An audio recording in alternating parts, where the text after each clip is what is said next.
Buenas tardes y bienvenidos. Esta tarde la Academia ofrece la conferencia titulada Precursores del Impresionismo, la figura de Manet, que será ofrecida por don Juan González Moro, coronel de Infantería de Marina.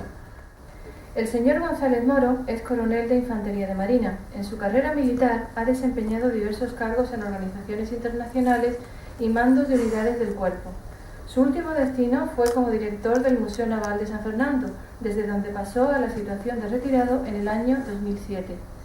Desde muy joven tuvo una gran afición a la pintura y al dibujo, como lo prueban sus exposiciones, sus múltiples caricaturas y sus originales felicitaciones navideñas.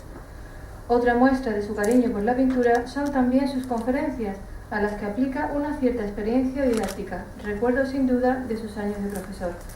Una de sus conferencias de gratos recuerdos fue la titulada La Virgen y la Mar, advocaciones e imágenes, que impartió en el seno de esta academia en la Cuaresma de 2011. El coronel González Moro es también miembro del Ateneo de Cádiz, cuya conferencia de ingreso estuvo igualmente relacionada con la pintura y con el título Los sismos en la pintura, del impresionismo al arte abstracto.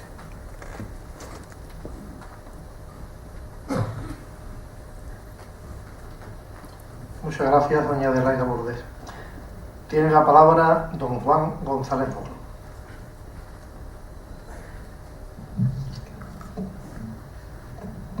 Permiso, presidente. Excelentísimo señor presidente, excelentísimos e ilustrísimos señores y señoras, familiares y amigos. Quiero agradecer a todos su presencia esta tarde para asistir a la conferencia que he titulado Precursores del Impresionismo, la figura de Manet, y que la Academia de San Romualdo ha considerado oportuno incluirla en su programación y ofrecérsela a todos ustedes. Una conferencia que espero y deseo sea de su agrado. Y ya sin más preámbulo, voy a iniciar, o paso a iniciar, esta presentación.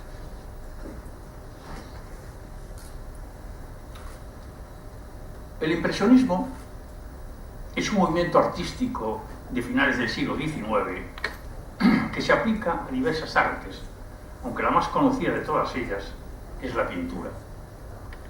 La pintura impresionista, en efecto, es sin duda muy popular entre el gran público, como lo demuestra la gran asistencia a las diversas exhibiciones que se llevan a cabo en las salas de exposiciones y museos. Tanto es así que el Museo d'Orsay, conocido como el Museo de los Impresionistas, es el quinto museo más visitado del mundo, por delante de la Galería de los Uffizi de Florencia e incluso de nuestro Museo del Prado. Pero de lo que hoy se trata en esta conferencia es de hacer un recorrido por la pintura de los siglos pasados para conocer algunos de los precursores que hicieron posible que se produjese la aparición de este importante movimiento artístico, el impresionismo. El esquema de esta conferencia de hoy, que nos servirá como hilo conductor para su desarrollo, es un esquema muy sencillo que consta tan solo de 4 apartados. Los 4 apartados son los siguientes: características principales del impresionismo, primeros precursores, precursores inmediatos y la figura de Manet. Al finalizar, les ofreceré una pequeña sorpresa de 5 minutos con la que finalizará esta conferencia. Y vamos a comenzar con el primer apartado: características principales del impresionismo. En los comienzos del siglo XV, con la aparición del Renacimiento italiano, el arte de la pintura adquirió un fuerte impulso entre las demás manifestaciones artísticas e inició un largo recorrido durante más de 3 siglos. Durante todos estos años, el Renacimiento y sus grandes figuras, Rafael, Leonardo, Miguel Ángel, Tiziano, etc., ejercieron una gran influencia en los pintores y en los distintos estilos que se fueron sucediendo, tales como el barroco, en pleno siglo de oro de la pintura española, el rococó, el neoclasicismo, el romanticismo, el realismo, etc. Todo este largo recorrido culmina en el último tercio del siglo XIX con la irrupción del impresionismo, que supuso un gran impacto en la historia del arte, no solo por la innovación de su forma de pintar y sus características propias, sino también porque su influencia abrió de par en par las puertas del arte del siglo XX e incluso el de estos años del siglo XXI. Bien, pero a la hora de buscar y analizar a qué pintores se les puede denominar precursores del impresionismo, tema central de esta presentación, es preciso recordar previamente las características principales de este movimiento para así disponer de más elementos de juicio. Estas características principales las vamos a exponer en este gráfico. Paisaje, pintura al aire libre, luz y color, colores puros y pinceladas cortas, realismo propio y rebeldía. Para analizar cada una de las características me voy a ayudar de un magnífico cuadro de Claude Monet titulado Las amapolas, que prácticamente las reúne todas. Paisaje. Una de las principales características radica en el gusto por el paisaje. Para los impresionistas, el paisaje cobra una gran importancia en sus cuadros, llegando incluso a ser el tema principal y relegando la figura humana a un segundo término, en muchas ocasiones. El paisaje, que antes servía tan solo de relleno en muchos cuadros, salta ahora a un primer plano. Pintura al aire libre. Este gusto por el paisaje trajo como consecuencia lógica y directa el hecho de pintar al aire libre, en vez de pintar dentro de un estudio como tradicionalmente se había hecho. Luz y color. Esta es quizá una de las más reconocidas características del impresionismo. Efectivamente, los impresionistas dieron gran importancia a la luz y al color para poder plasmar los efectos fugaces de la luz que producía en los paisajes o en los temas que trataban. Además, el color era utilizado muchas veces en forma de manchas que por contraste les proporcionaba el dibujo necesario para sus cuadros. Colores puros y pinceladas cortas. Consecuencia de la fugacidad de los efectos luminosos en el paisaje, los impresionistas tuvieron que utilizar el color puro directamente de los tubos y las pinceladas cortas por no poder disponer muchas veces del tiempo necesario para realizar las mezclas de colores. Realismo propio. Este realismo propio se debe entender como la captación de los trozos de vida y el intento de plasmar el mundo visible tal como se ve, es decir, con su propio tratamiento de las acciones de la vida cotidiana y con la fugacidad lumínica de la naturaleza. Esto les lleva en ocasiones a un cierto desdén por el realismo oficial de aquellos años, por su temática y composición de los cuadros, e incluso por su dibujo académico, que les impedía desarrollar sus propios propósitos pictóricos. El dibujo que necesitaban se lo proporcionaba muchas veces el contraste con los colores, como acabamos de decir. Y la rebeldía. He querido incluir esta característica para sumar a las demás características propiamente pictóricas. El grupo impresionista, fundador de este movimiento, tenía como característica común a todos ellos una clara rebeldía contra los métodos y reglamentos académicos que predominaban en el Salón Oficial de París. Una lucha que les costó muchos años lograr vencer y ser aceptada. El impresionismo es un símbolo también de la serie de rebeldías pictóricas que anteriores artistas hicieron contra las academias, el academicismo de cada época. Y ya estamos en el segundo apartado, primeros precursores.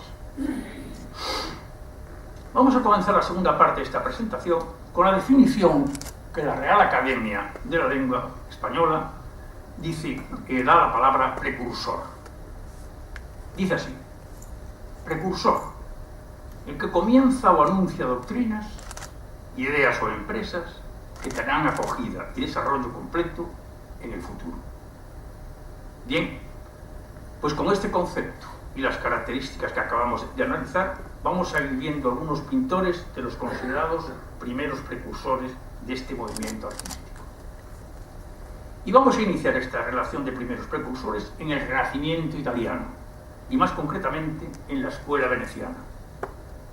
En efecto, la escuela veneciana se caracteriza por su luminosidad y color asociados a una cierta sensualidad. Frente al resto de las escuelas del Renacimiento, que prefieren la perfección del dibujo y la intelectualidad. De la escuela veneciana, especialmente desde la mitad del siglo XV, surgieron grandes artistas, tales como Bellini, Carpaccio, Giorgione, Tiziano, Tintoretto, etc. De todos ellos, quiero resaltar como precursor del impresionismo a Giorgio Barbarigo di Castelfranco, conocido como el Giorgione. Giorgione, que trabajó como aprendiz en el taller de Giovanni Bellini, es conocido por la poética calidad de sus trabajos. Murió joven, con apenas 33 años, a consecuencia de la peste que invadió Venecia. Se le considera precursor del impresionismo por la forma de tratar el paisaje, al que, como van a ver, le dio un nuevo protagonismo que las demás escuelas del Renacimiento no hacían. El título de este cuadro es La Tempestad. En efecto, el paisaje de este cuadro no es un telón de fondo como ocurría en muchos cuadros de la época. Giorgione pintó el paisaje para darle su protagonismo. Este cuadro es considerado por muchos críticos como el primer paisaje como tal de la historia del arte occidental. Aquí se puede ver que Giorgione pinta un paisaje con figuras en vez de unas figuras con un paisaje de fondo. La escena está llena de misterio y simbolismo, a lo que contribuye en gran manera el paisaje del cuadro. Bien, pues un siglo después aparece el barroco, y con él surgen también grandes pintores como Rembrandt, Rubens, Frans Hals, Velázquez, Murillo, Caravaggio, etc. De todos ellos vamos a ver como precursor al español Diego Velázquez. El sevillano Diego Velázquez no solo nos dejó cuadros de una impresionante calidad, sino que fue un referente para Édouard Manet, como veremos más adelante, así como para los pintores impresionistas. La obra de Velázquez tuvo un gran impulso a raíz de sus dos viajes a Italia. Podríamos decir que pasó de ser un gran pintor con la categoría de pintor de cámara del rey Felipe IV a convertirse en un genio de la pintura mundial. Y efectivamente, a partir de 1631, a su vuelta de Italia, la obra de Velázquez evolucionó hacia un estilo de gran luminosidad, pinceladas rápidas, que permitió pintar directamente grandes obras sin utilizar apenas los bocetos previos. Especialmente importante fueron sus últimos 10 años de vida, donde alcanzó la cumbre pictórica con obras tan excepcionales como las Meninas y las Hilanderas. Estas son dos muestras extraordinarias de los efectos de luz que ya dominaba Velázquez como precursor del impresionismo. Pero he preferido exponerles uno de sus cuadros hecho en Italia, anterior a ellos, donde ya Velázquez se nos muestra como un auténtico precursor del impresionismo. Se trata de un cuadro titulado Vista del Jardín de la Villa Médicis en Roma, también conocido como La Tarde. Muchas veces yo comento el tamaño de los cuadros, porque a veces, si no tenemos una idea de qué tamaño tiene el cuadro al verlo en una publicación, no sabemos si es muy grande o muy pequeño. Este cuadro de Velázquez exactamente tiene 48 por 42 centímetros, es decir, es una cosa francamente pequeña, de verdad. Este cuadro contiene y anuncia varias características del impresionismo. En primer lugar, por tratarse de un paisaje. En este caso, el paisaje de un jardín que incluye un tipo de edificación denominada arquitectónicamente vano serliano, que parece encontrarse en reparación. Les ruego presten atención especialmente a la luz que entra entre los setos, a las columnas y al paño colgado en lo alto. Algunos críticos de la época consideraron que se trataba de un simple apunte de Velázquez, primero por el tema en sí, que era un paisaje, no estaban acostumbrados a eso, y por la ligereza de sus pinceladas. Lo cierto es que los artistas de su época utilizaron el lápiz, la pluma o las aguadas para hacer sus apuntes, pero nunca el óleo, que es el material usado por Velázquez en este cuadro. El cuadro contiene varias pinceladas rápidas con colores puros para tratar de captar los efectos luminosos de la tarde que ya está cayendo, como puede verse por las sombras y luces que hay entre los setos que les muestro. Y ahora quiero que se fijaran en las bases de las columnas y en el paño colgado en lo alto que veremos en detalle. En efecto, es en las bases de las columnas donde esas pinceladas rápidas logran la luz necesaria y el dibujo de las bases de las propias columnas. La especie de sábana o mantel que cuelga en la parte superior del arco la resuelve Velázquez sencillamente con un par de brochazos. Como podría fácilmente deducirse, este cuadro de Velázquez tuvo que haber sido hecho plantando el caballete en el jardín y pintando del natural, a plein air, como dicen en francés, o lo que es lo mismo, como haría un pintor impresionista a finales del siglo XIX.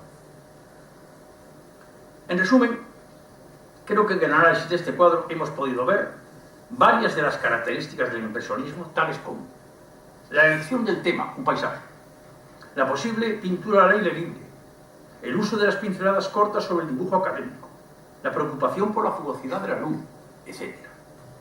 Todo lo cual nos confirma el carácter de precursor importante del impresionismo de Velázquez. Después del barroco, y a lo largo del siglo XVIII, tienen lugar dos estilos artísticos como son el rococó y el neoclasicismo, donde es difícil encontrar precursores del impresionismo. Y veamos el rococó. El rococó, nacido en Francia, surge a primeros del siglo XVIII y se prolonga hasta los años 40. Es un arte individualista, aristocrático y cortesano. Sus temas son galantes, amorosos y sensuales, con colores luminosos, suaves y delicados. En este estilo no existen las preocupaciones que caracterizarán al futuro impresionismo. Su preocupación principal es la decoración de interiores. Este es el cuadro que les expongo, que es el Columpio. Este cuadro de Jean-Honoré Fragonard es un claro ejemplo del rococó. En efecto, se trata de un cuadro galante y sensual que tanto gustaba en la corte francesa de esta época.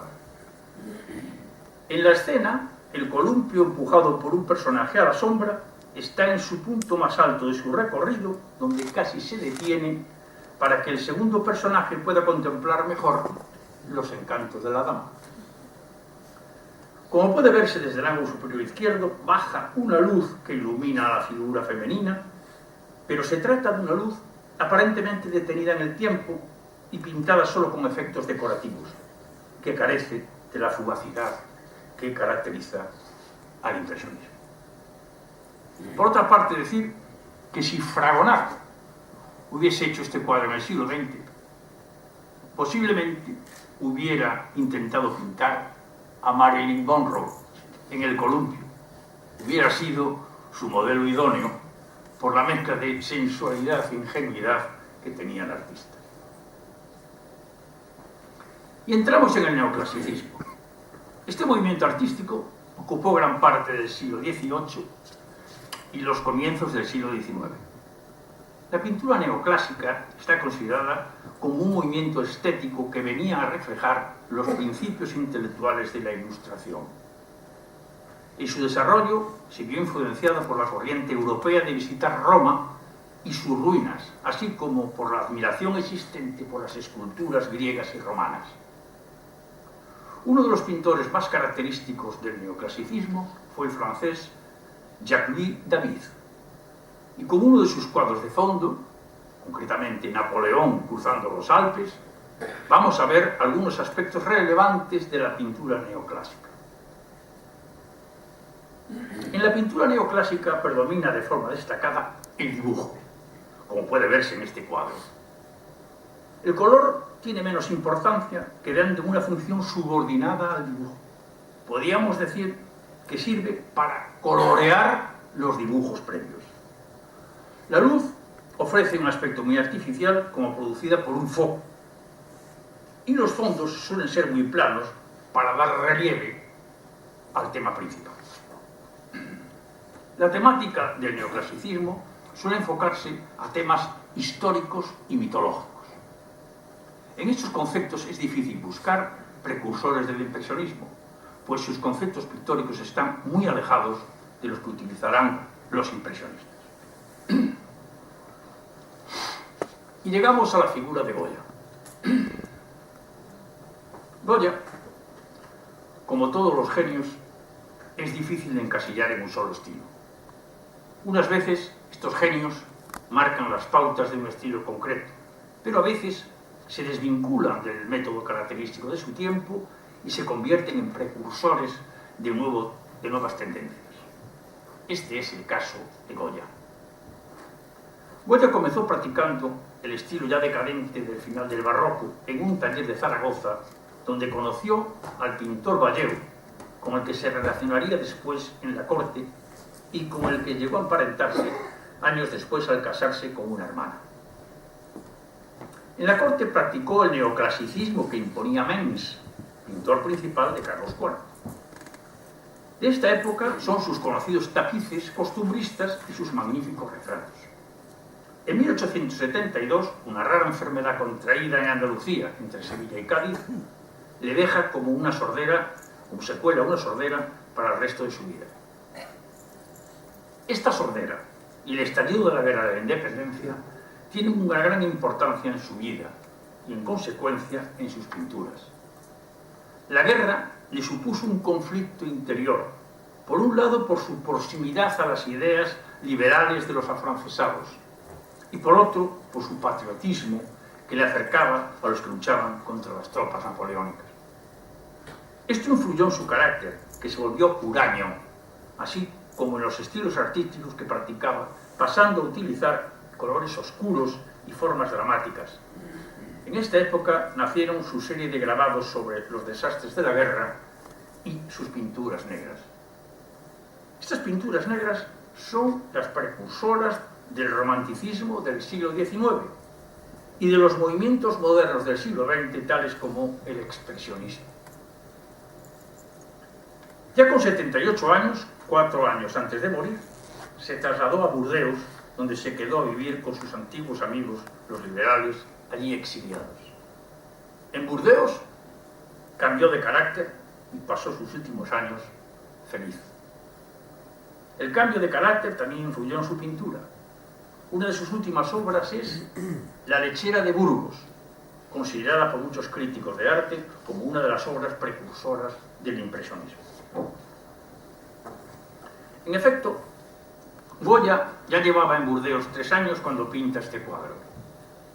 En él se expresa con total libertad, lucidez y optimismo. Las pinturas negras ya quedaron atrás. El cuadro representa a una joven lechera que le servía la leche a Goya. En el cuadro, por la postura con la que la representa, parece que la joven fuera sobre una montura, y la composición y la propia inclinación del cuerpo sugieren un lento movimiento de la cabalgadura. Predominan los tonos grises y verdosos armónicamente conjuntados, las cortas pinceladas, y se puede apreciar la yuxtaposición de color que el ojo del espectador mezcla en su retina, como utilizarán años después los impresionistas. A destacar también los brochazos de color con los que Goya consigue dibujar tanto el pañuelo de la cabeza como dar forma al chal que lleva puesto. Y lo vamos a ver en detalle esto. Efectivamente, el pañuelo que lleva la cabeza a la lechera es un simple brochazo blanco, como se puede ver, sin más. Y eso ya con eso ha dibujado perfectamente el pañuelo de la cabeza. Y lo mismo pasa con el chal. Ahí hay un poco de más mezclas de colores, verdes y grises, pero todos con absolutas pinceladas rápidas y sin mucho dibujo. Por estos detalles, también ha sido considerado este cuadro como uno de los precursores del impresionismo. Y hemos llegado al tercer apartado de esta conferencia, que son los precursores inmediatos. Desde el punto de vista pictórico, el siglo XIX comienza con el Renacimiento, con el Romanticismo, del que Goya fue su gran precursor, como acabamos de ver. El Romanticismo tiene su apogeo entre los años 1820 y 1850. Hacia la mitad del siglo aparece otro estilo pictórico denominado el realismo, muy próximo ya a la irrupción del impresionismo. En estos dos estilos, romanticismo y realismo, hubo artistas que también influyeron en la aparición del impresionismo y que por su proximidad histórica los he incluido en la tercera parte de esta conferencia como precursores inmediatos. Es de destacar también que entre el comienzo del siglo XIX y la aparición del impresionismo, además de estos dos estilos, hubo dos lugares que tuvieron una importancia decisiva en el nacimiento de este movimiento. Uno fue la escuela de Barbizon y otro el Café Gerbois, que veremos más adelante. Y vamos a ver el romanticismo. La pintura romántica marca el primer paso de rebeldía contra el neoclasicismo, que el impresionismo culminará definitivamente. La pintura neoclásica se basa en la razón y la pintura romántica en el sentimiento.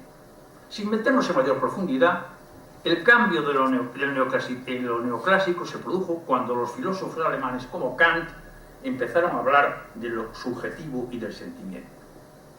En los aspectos técnicos pictóricos, contra la línea y el dibujo del neoclasicismo, los pintores románticos oponen la belleza del color y los contrastes lumínicos.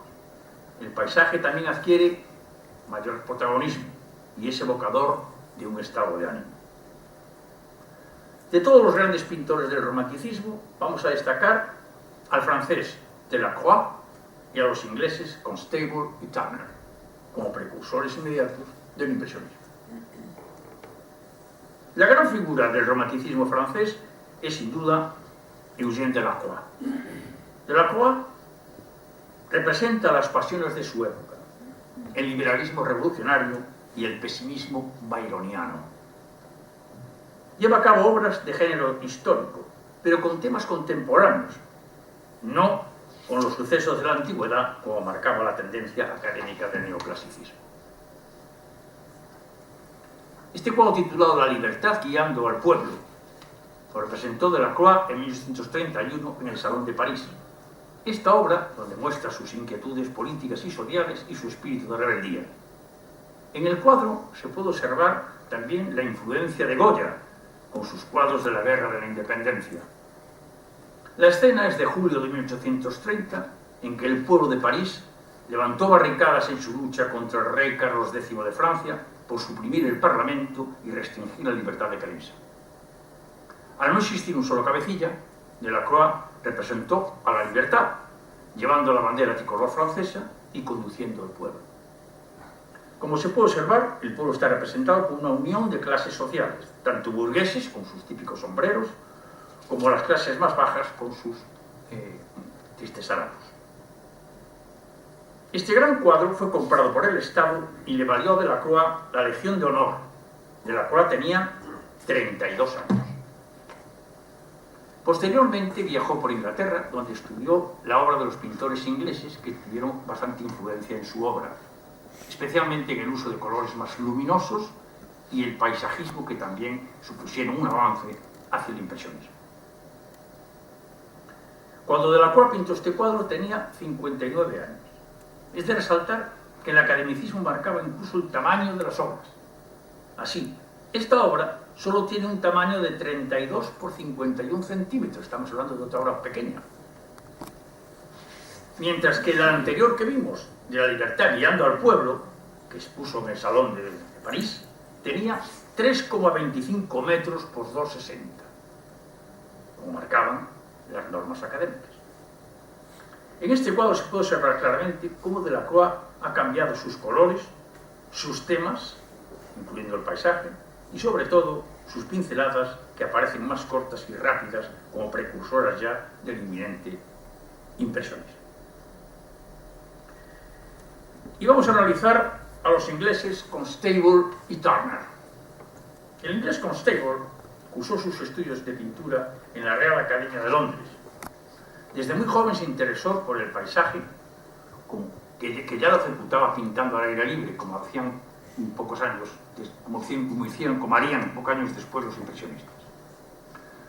Durante su juventud Tuvo que pintar retratos para ganarse la vida, pero su pasión era la naturaleza, y acabó siendo conocido en Inglaterra como el pintor inglés de paisajes, donde solía incluir sus famosas nubes inestables de gran belleza. También le gustaba captar los aspectos cambiantes del paisaje. El propio Constable afirmaba: la forma de un objeto es indiferente, la luz, la sombra y la perspectiva siempre la harán hermoso. También era considerado como el pintor de lo que fluye. En el carro de heno, que es este cuadro el más famoso de toda la obra de Constable, Constable hace honor desde luego a su fama de pintor de lo que fluye. Fluyen las nubes y fluye el agua del río, que veremos en detalle. En este detalle se puede observar mejor cómo fluye el agua del río. La influencia de Constable en los impresionistas llegó a través de la que tuvo en los pintores de la escuela de Barbizon, como ya veremos. Y llegamos a Turner. William Turner nació en 1775 en el conocido barrio de Covent Garden de Londres. Su padre era un vendedor de pelucas.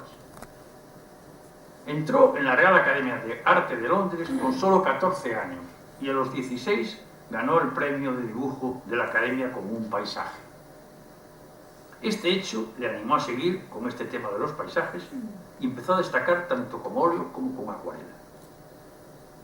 Con 32 años viajó por Europa y se interesó por los fondos blancos para sus cielos y aguas y en la utilización de colores más luminosos. Con 57 años conoció a Delacroix y compartió el ambiente romántico y rebelde de la pintura que se hacía en Francia. Le atrajo especialmente el poder de la naturaleza sobre el hombre con las tormentas, los fuegos y los hundimientos de los barcos. Estos temas serán el mejor legado que dejó a la pintura de los años posteriores. En 1838, con 64 años, realiza un fantástico cuadro que se conserva en la National Gallery de Londres, titulado El temerario remolcado a dique seco. El cuadro representa el destino final del Temerario, gran buque de guerra que participó en la batalla de Trafalgar. Es un cuadro lleno de significados. El Temerario era un símbolo de los combates a vela que tanto poder y gloria dieron a la Marina Real Inglesa. Aquí navega hacia su triste desguace, remolcado además por un moderno y pequeño buque de vapor, lo que le da incluso un cierto aire de humillación. También otros críticos lo interpretan como la reflexión del pintor sobre su propia edad.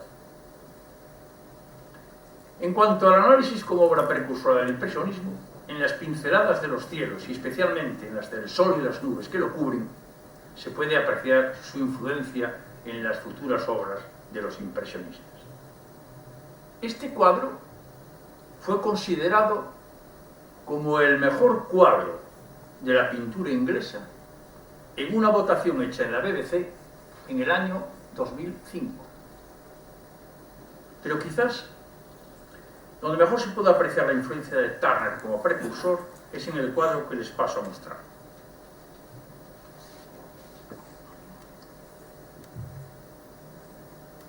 En este cuadro, Turner hace que el mar y el cielo se fundan con el humo de una nave de vapor en una mezcla de torbellinos de colores marrones y verdosos.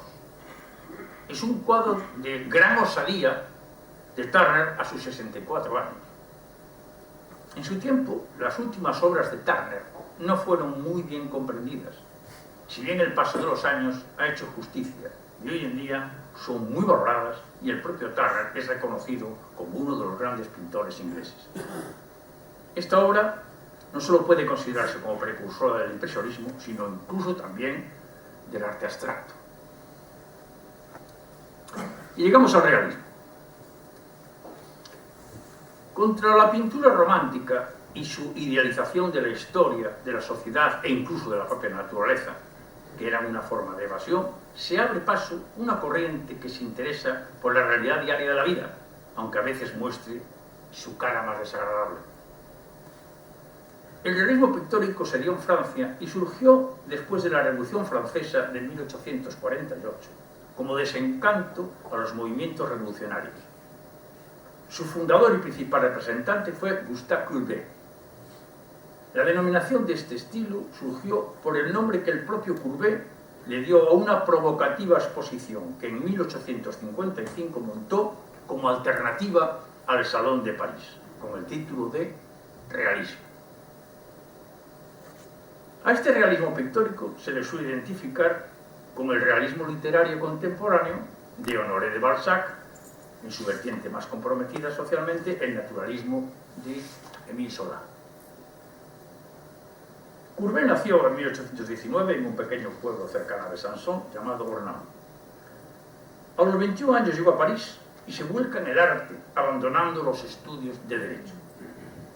Con 26 años fundó el realismo pictórico, como ya hemos visto, y después de la Revolución Francesa en 1848, en la Quinta del Vino, fue considerado como un revolucionario peligroso. Su concepto de la pintura realista era contrario al academicismo artístico y literario. Este concepto le llevaba a pintar escenas sobre comportamientos y actitudes propias de la vida de la época y a pintar desnudos femeninos de forma muy cruda. Tuvo fama de arrogante y afirmaba: si dejo de escandalizar, dejo de existir.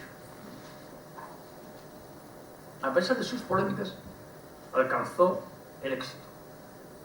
Rechazó la medalla de la Legión de Honor, porque, según decía, quería morir como hombre libre, sin depender de ningún poder ni religión.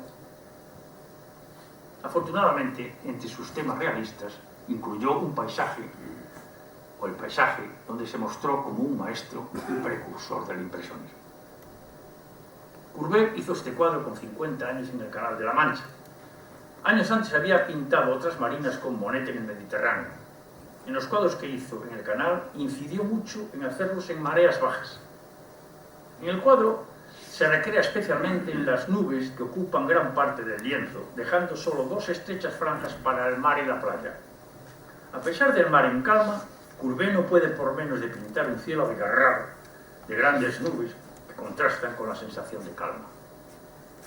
El tema de una marina, el tratamiento del cielo con gruesas manchas, los trazos rápidos para dibujar la playa y los barcos en el agua, nos ofrecen un adelanto de los pintores del impresionismo.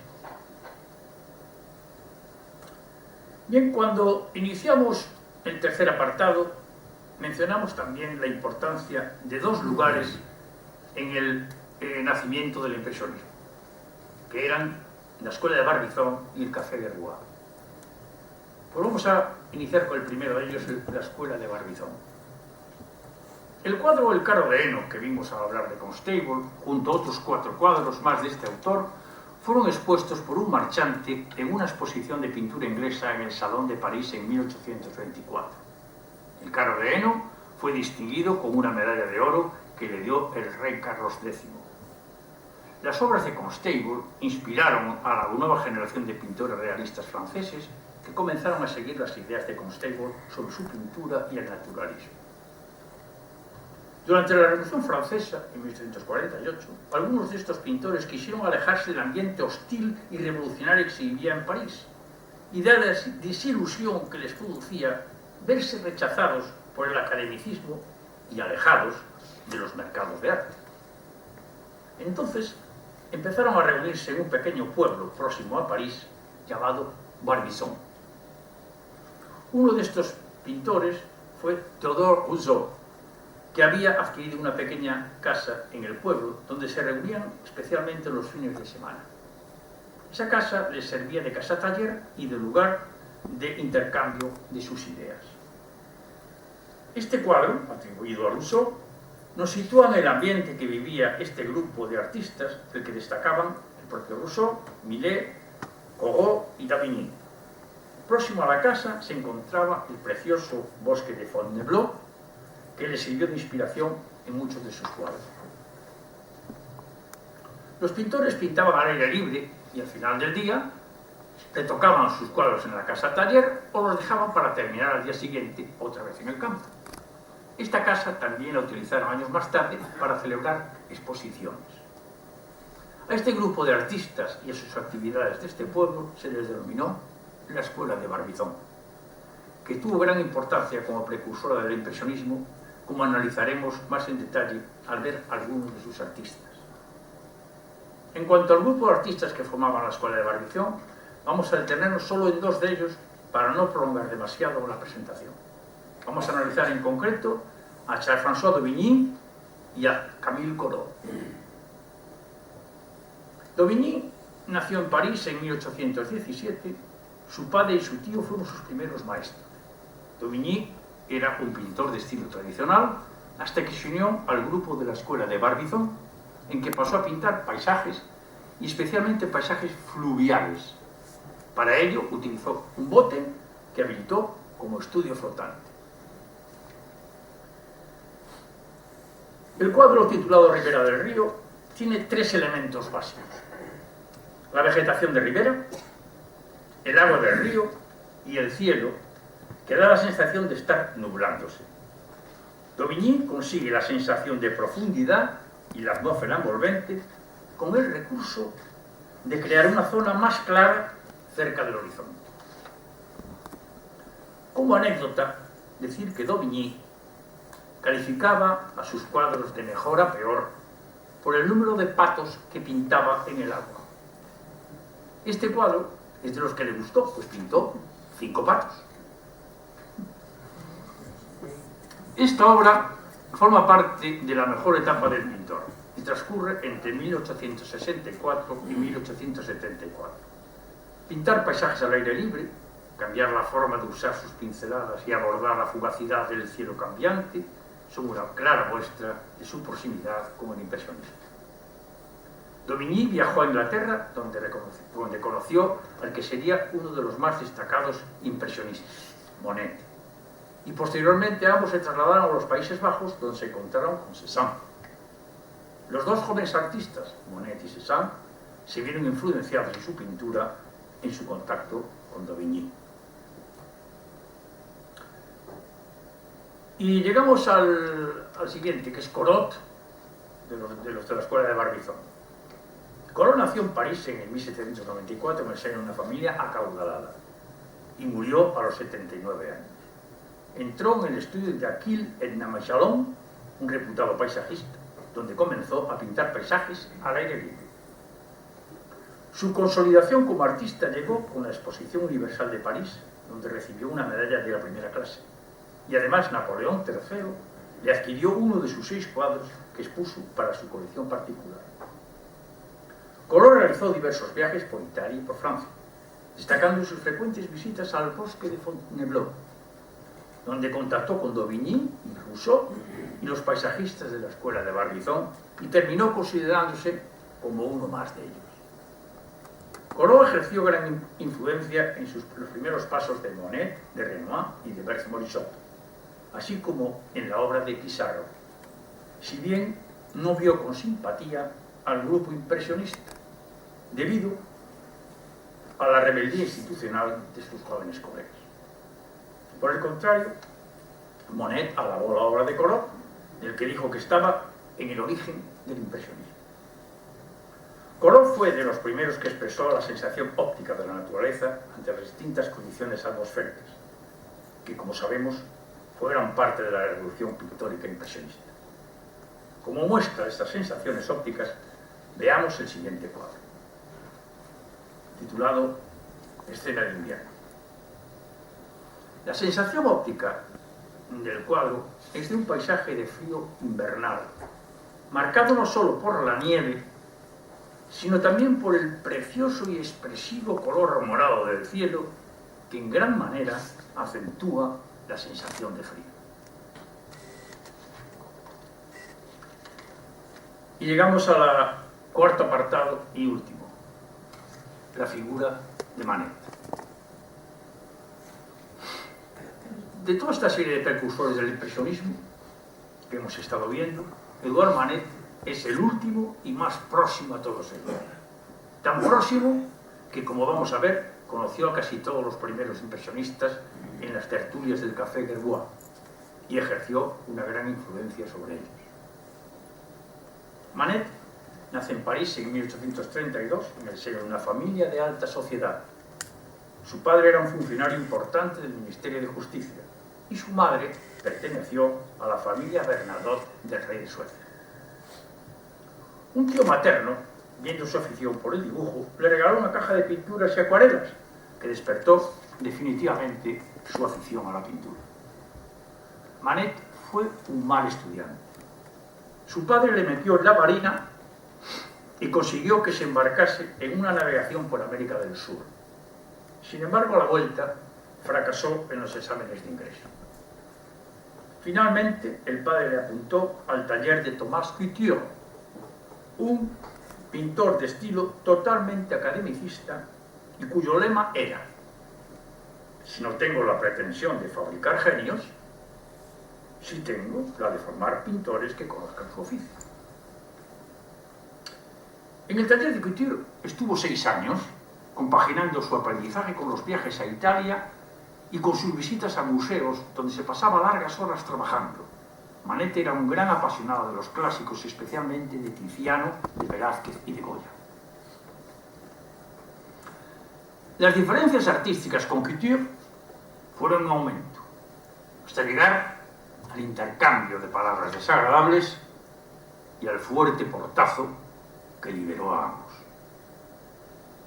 La idea esencial de Manet, que no compartía Couture, era: no hay sino una cosa verdadera, hacer de inmediato lo que se ve.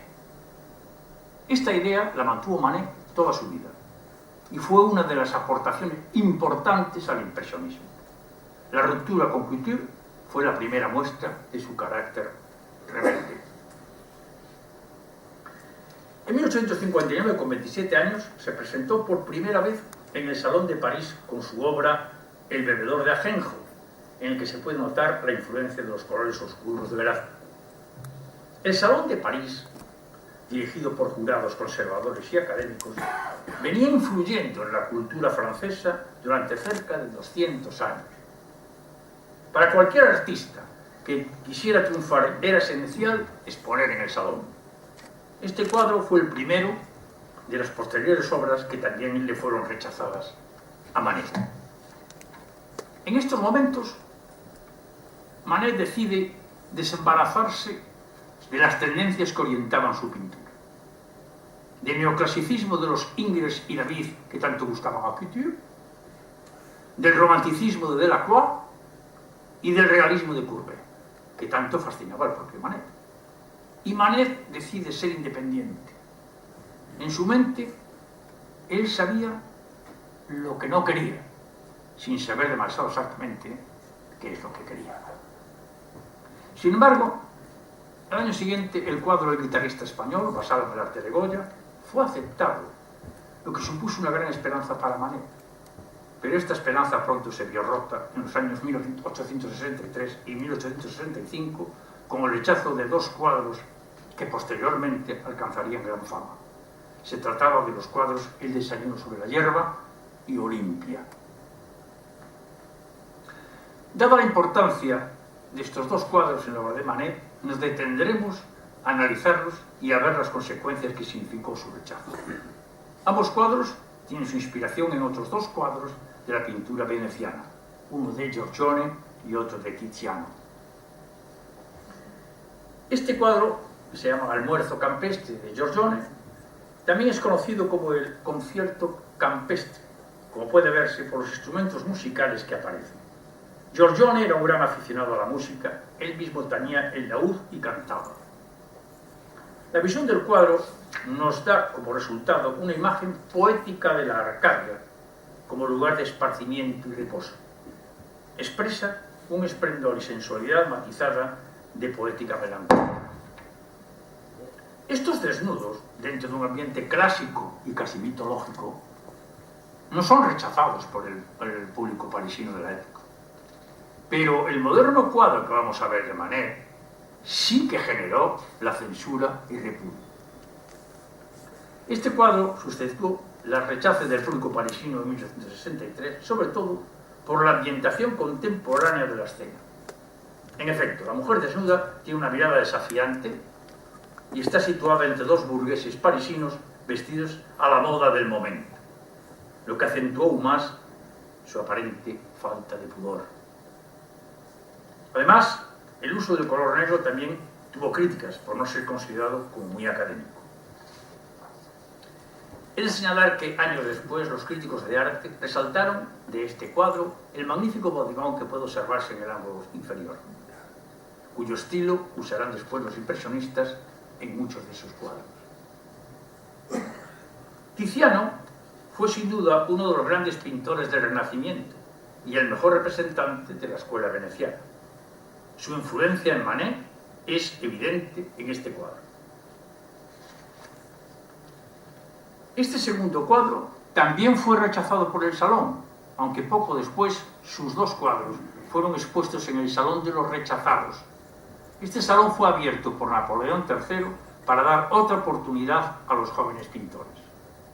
No obstante, los cuadros de Manet fueron objeto de durísimas críticas de la prensa y produjeron las carcajadas del gran público.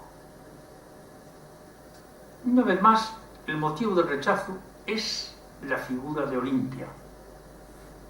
En este caso más aún que en el cuadro del desayuno sobre la hierba, por tratarse de una conocida meretriz de París. Además, el realismo de Manet le lleva a incluir detalles como el zapato de tacón, el brazalete y la orquídea, lo que aumenta la sensación de erotismo de la figura. Y la mirada desafiante, el contraste con la doncella de color y el gato negro, así como la cama desordenada, aumentan esta sensación. El ruidoso fracaso de Manet caló profundamente en un grupo de jóvenes artistas que valoraron especialmente su rebeldía contra el Salón. Esta rebeldía, junto con el atractivo aire del naturalismo iniciado en la escuela de Barbizon, hizo que este grupo de jóvenes, Monet, Renoir, Cézanne, Degas, Berthe Morisot, etc., se sintiera atraído por las tertulias del Café Gerbois, cuyo ambiente se recoge en este gráfico de la época. A estas tertulias asistían también grandes representantes del ambiente cultural parisino, como el músico Edmund Maître o los literatos Mallarmé, Maupassant y el propio Émile Zola, al que mencionaremos después. Pero el centro de las reuniones giraba en torno a Manet. Y precisamente en estas tertulias, en algunas de las ideas de Manet, como las que antes dije de que no hay sino una cosa verdadera, hacer de inmediato lo que se ve, es donde nació el impresionismo. Es importante significar que contra lo que pensaban los impresionistas, Manet de su interior no era exactamente un rebelde. Él mantenía la ilusión de que el Salón reconociera su pintura. Tanto es así que cuando el grupo de jóvenes pintores decidió hacer una exposición en los salones del famoso fotógrafo Nadar, que también formaba parte de las tertulias, Manet rechazó la invitación de participar con ellos, diciendo: no expondré jamás en esa barraca de allá al lado. Y añadía: yo espero entrar en el salón por la puerta principal. Aquella exposición de 1874 fue la primera de este grupo de pintores y donde nació la denominación de impresionismo, debido a la crítica peyorativa que hizo el periodista Louis Leroy sobre un cuadro de Manet titulado Impresión. En las siguientes exposiciones de los impresionistas también siguió siendo Manet invitado a participar con ellos, aunque mantuvo su negativa a hacerlo. Manet siguió siempre su camino individualmente, si bien continuaba teniendo estrecho contacto con todos ellos, les apoyaba y sobre los que mantenía una gran influencia.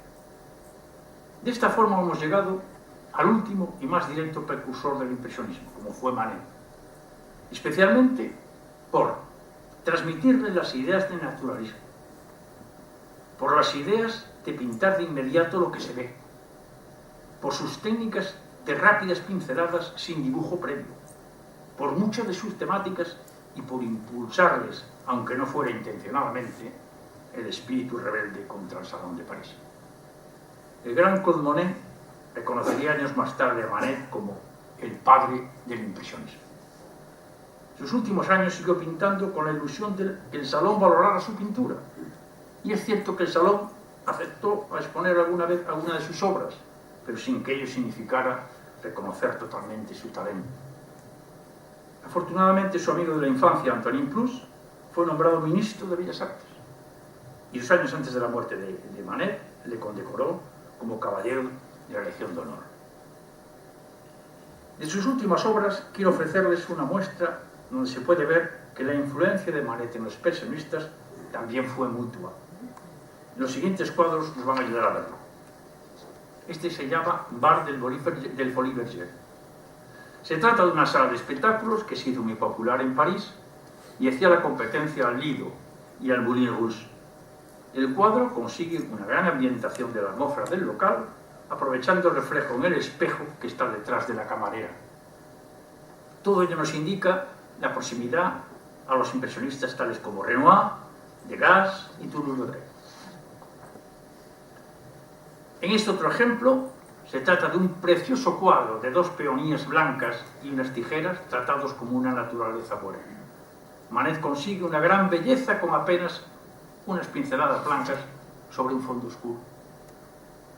Y para terminar esta presentación, quiero hacerlo con unas citas seleccionadas de un magnífico libro titulado Escritos sobre Manet, de Émile Zola, como les había ya anunciado.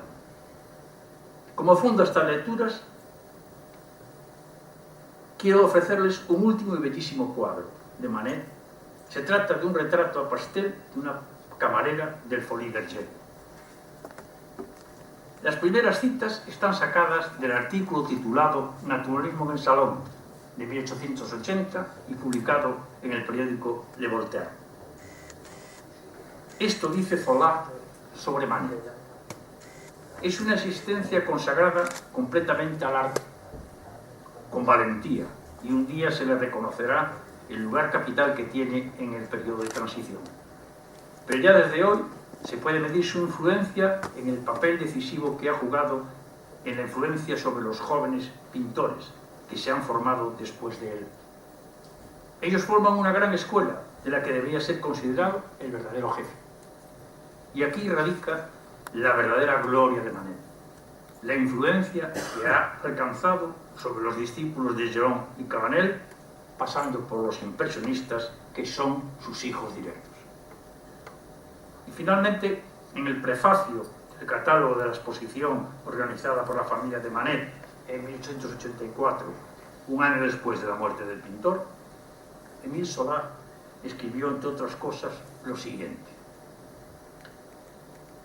ha sido uno de los instigadores más enérgicos de la pintura luminosa, estudiado al natural, a pleno día y en los lugares de nuestra contemporaneidad, lo que poco a poco ha sacado a nuestros salones de su negra cocina de betún y los ha iluminado de golpe del verdadero sol.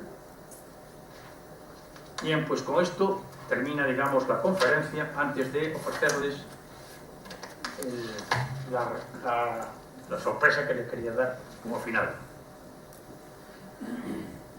Una pequeña sorpresa de solo 5 minutos de duración, con la que espero disfruten del mundo del impresionismo que todavía no hemos visto todo menos el impresionismo, a través de las imágenes y música propios de este estilo artístico.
Enhorabuena a don Juan González Moro por esta excelente conferencia que nos ha ofrecido.